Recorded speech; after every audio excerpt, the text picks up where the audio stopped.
खूप जणांचा एक मला कॉमन क्वेश्चन येतो की शुभम सर, मी फिट आहे, मी हेल्दी आहे, मला कुठलाही आजार नाहीये, तर मग मला हेल्थ इन्शुरन्स घेण्याची काय गरज आहे, मी इन्व्हेस्टमेंट का करू? तर let me tell you the true story. Recently Zerodha कंपनीचे फाउंडर नितीन कामत यांना माइलस्टोन अटॅक आला आणि त्याच्यामुळे त्यांना हॉस्पिटलायझेशन करावं लागलं. त्यांच्या केसमध्ये नितीन कामत हे पूर्णपणे फिट होते, हेल्दी होते, ते रेग्युलर जिम पण करायचे, तरीही त्यांना तो आजार झाला.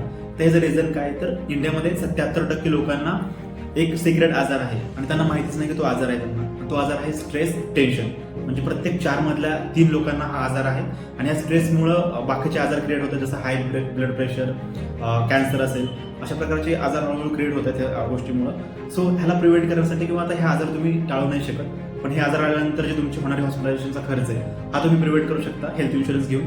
सो हेल्थ इन्शुरन्स घेऊन तुम्ही जे पुढे होणार तुमचा लाख रुपयाचा खर्च किंवा फायनान्शियल तुमचं प्रोटेक्शन तुम्ही घेऊ शकताय.